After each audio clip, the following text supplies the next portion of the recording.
안녕하세요. 손산땅 부자부동산입니다. 오늘은 토지의 8년 작용 양도소득세 감면과 관련한 사업용, 비사업용 토지에 대한 내용을 보겠습니다.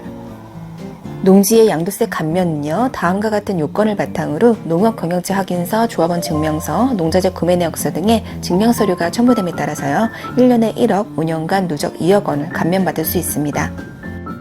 그런데 종종 8년 작용한 것 자체를 이미 사업용 토지의 의미로 알고 계시는 분들이 있는데요. 사업용 토지의 요건은 8년 작용의 다른 요건들과 동일하지만 경작기간 요건이 다르기 때문에 이에 따라 8년 작용 농지라도 사업용 토지가 될 수도 있고 비사업용 토지가 될 수도 있습니다.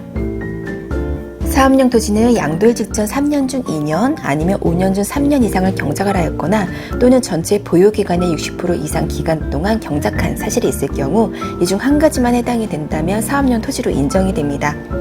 하지만 그렇지 않다면 비사업용 토지로 보고 양도세율 10%가 더해지게 됩니다. 사례로 보겠습니다.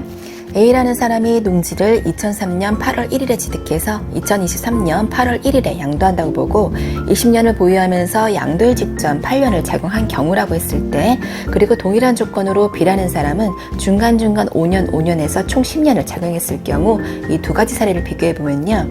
A는 사업용 토지의 경작기간 요건인 양도일 직전 3년 중 2년, 5년 중 3년 모두 충족되기 때문에 사업용 토지로 인정이 되는 경우입니다.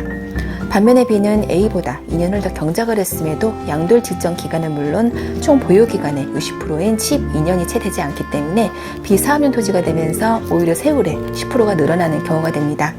그럼 이 두 사람의 세금 차이를 보겠습니다. 취득가 4억, 필요경비 2천만 원이 소요된 농지를 8억에 양도한다고 보겠습니다. 그럼 3억 8천만 원의 양도 차액이 발생이 되는데요. 그리고 20년 장기 보유로 최대 30% 공제를 받고요. 여기에 기본공제 250만 원이 빠지면서 가세표준 2억 6,350만 원이 산출됩니다. 이 가세표준에 이제 세율이 곱해집니다. 이 가세표준의 구간세율은 38%가 되고요. 사업용 토지이기 때문에 그대로 38% 적용, 그리고 누진공제 금액 1,940만 원이 차감되면서 A 양도세는 8,073만 원이 나옵니다. 8년 작용을 했기 때문에 양도세 1억 감면이 적용되면서 A는 납부할 세금이 없게 되죠. 반면 B는 가세표준 구간까지는 A와 동일합니다. 하지만 비사업용 토지로 10%가 더해진 48% 세율이 적용되고요. 누진공제는 1,940만 원 동일하게 공제됩니다.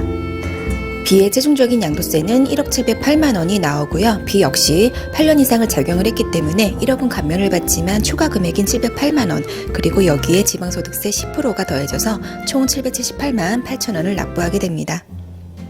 작용한 농지의 양도세금 감면은 8년 작용 유무가 관건이긴 하지만요. 이런 사례들 같이 오랜 기간 작용을 한 것과는 무관하게 내지 않을 수 있는 세금을 납부하게 되는 경우가 발생됩니다.